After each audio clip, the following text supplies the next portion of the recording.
Travel टाकुराको आजको युट्युबमा हाम्रो गन्तव्य रहेको छ नेपालको हिमालपारीको जिल्ला भनेर चिनिने अप्पर मुस्ताङ। लो अधिराज्यको स्थापनासँगै मुस्ताङको यो क्षेत्रमा राजधानी कायम भएसँगै यो क्षेत्रलाई लो मान्थाङको स्वरूप लिएको हो। तिब्बतको सामन्त शासनको क्षेत्रले भारत र तिब्बत बीचको व्यापारमा निकै महत्त्व राख्दथ्यो। पृथ्वीनारायण शाहको नेपाल एकीकरणसँगै नेपालमा विलय भए तापनि त्यहाँ छुट्टै राजा र शासन कायम नै रह्यो। ईस्वी सम्वत 1922 सम्म विदेशी पर्यटकलाई जान वर्जित गरिएकोले यसलाई फर्बिडन किङडम भनेर पश्चिमा देशहरूमा निकै नै प्रख्यात छ।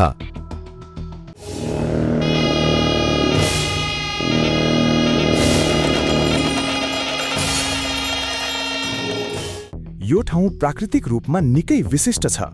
समुद्री सतहबाट करिब 3800 मिटरको उचाइमा रहेको यहाँको भूगोल तिब्बती पठारको एउटा हिस्सा हो। यहाँको जमिन निकै रुखो छ किनकि यो रेन श्याडो एरिया अर्थात् वृष्टि छायामा पर्छ। दक्षिणबाट आउने मनसुनी बादलहरूलाई अन्नपूर्ण र धौलागिरी जस्ता अग्ला हिमालहरूले रोकिदिन्छन्। त्यसैले तल्लो मुस्ताङमा हरियाली भए पनि यो माथिल्लो भेग एउटा शीत मरुभूमि कोल्ड डेजर्ट जस्तो देखिन्छ।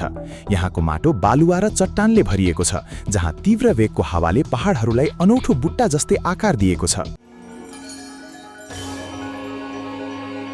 मुस्ताङ, जसलाई हामी केवल पर्यटन र धार्मिक गन्तव्यको रूपमा चिन्छौँ, तर यी कडा चट्टानहरूभित्र एउटा यस्तो बहुमूल्य धातु लुकेको छ जसले नेपालको भविष्य बदल्न सक्छ। वैज्ञानिकहरू भन्छन् यहाँ युरेनियमको प्रचुर भण्डार छ।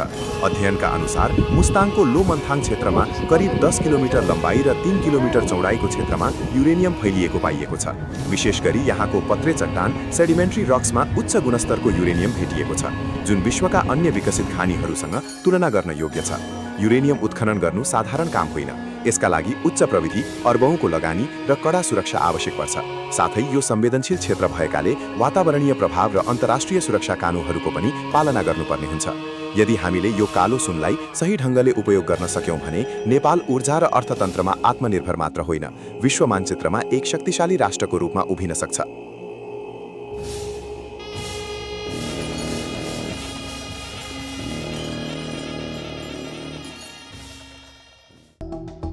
यी अग्ला र ठाडा चट्टानहरू हेर्नुहोस्। जमिनबाट 100औं फिट माथि, जहाँ चराहरू पुग्न पनि कठिन हुन्छ, त्यहाँ मानिसले बनाएका हजारौं गुफाहरू छन्। यी हुन् मुस्ताङका स्काई केव्स, एउटा यस्तो रहस्य जसले पुरातत्त्वविदहरूलाई दशकौंदेखि चकित पारिरहेको छ। अहिलेसम्म मुस्ताङमा करिब 10,000 यस्ता गुफाहरू फेला परेका छन्। अचम्मको कुरा के छ भने यी गुफाहरू आजभन्दा झन्डै 2 देखि 3,000 वर्ष पहिले बनाइएका हुन्। त्यो समयमा बिना कुनै आधुनिक उपकरण मानिसहरू कसरी यी ठाडा पहाडको बीचमा पुगेर यति व्यवस्थित कोठाहरू खन्न सफल भए? यो अझै पनि एउटा ठूलो प्रश्न हो। यसको प्रयोग समयअनुसार फेरिएको देखिन्छ। सुरुमा यी गुफाहरूलाई समाधिस्थल बरियल चेम्बर्सको रूपमा प्रयोग गरियो। पछि 13औं र 14औं शताब्दीतिर जब यो क्षेत्रमा युद्धहरू हुन थाले, स्थानीय बासिन्दाहरूले यसलाई सुरक्षित किल्ला बनाए। यहाँ भान्सा, अन्न भण्डार र सुत्ने कोठाहरू पनि भेटिएका छन्।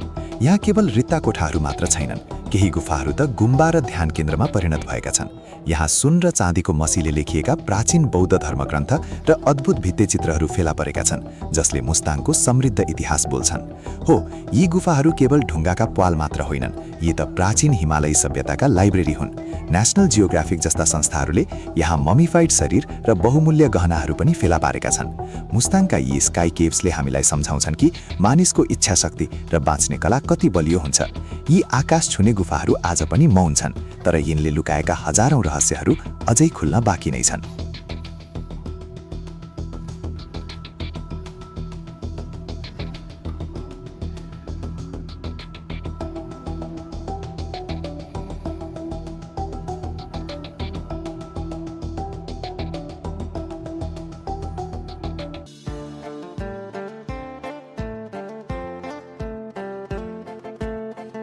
चार 4,660 मिटर उचाइमा रहेको यस व्यापारिक नाका विश्वकै उच्च स्थानमा रहेको भन्सार हो। धेरैलाई लाग्छ हिमाली नाका भन्ने बित्तिकै अप्ठ्यारो भिर र साँघुरो बाटो होला, तर कोराला फरक छ। यो उत्तरी सिमानाको सबैभन्दा सजिलो र सम्भवतः भविष्यको सबैभन्दा व्यस्त व्यापारिक मार्ग हो। परापूर्व कालदेखि नै नुन र ऊनको व्यापार हुने यो ठाउँ आज आधुनिक पूर्वाधारले सजिँदैछ। नेपालतर्फ खासै पूर्वाधारहरू नबने तापनि चीनपट्टि अत्यन्तै आधुनिक भन्सार र व्यवस्थित सहर नै बसालिएको छ। यसले बुझाउँछ कि यो नाका चीनको लागि पनि कत्तिको महत्त्व राखेको छ। जब नेपालको राष्ट्रिय गौरवको आयोजना कालीगण्डकी करिडोरले पूर्ण रूपमा तयार हुनेछ, तब यो नाकाले दक्षिणको सुनौली र उत्तरको चीनसँग सिधै जोड्नेछ। यो केवल एउटा भन्सार बिन्दु मात्र होइन, यो त नेपालको आर्थिक समृद्धिको नयाँ लाइफलाइन हो। हिउँले ढाकिएका यी पहाडहरू साक्षी छन्, कोरालाले अब नेपालको व्यापारिक नक्सा मात्र होइन, दुर्गम हिमाली क्षेत्रको जीवनस्तर नै बदल्ने साहस बोकेको छ।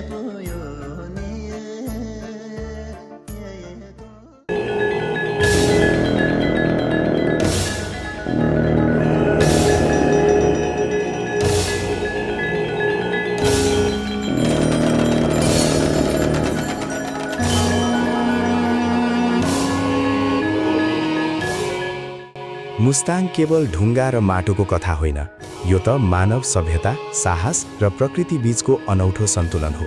यी आकाश छुने गुफाहरू र हिमाल पारीको यो प्राचीन साम्राज्यले हामीलाई एउटै कुरा सिकाउँछ, समय बदलिए पनि यहाँको शान्ति र रहस्य अझै अटल छ।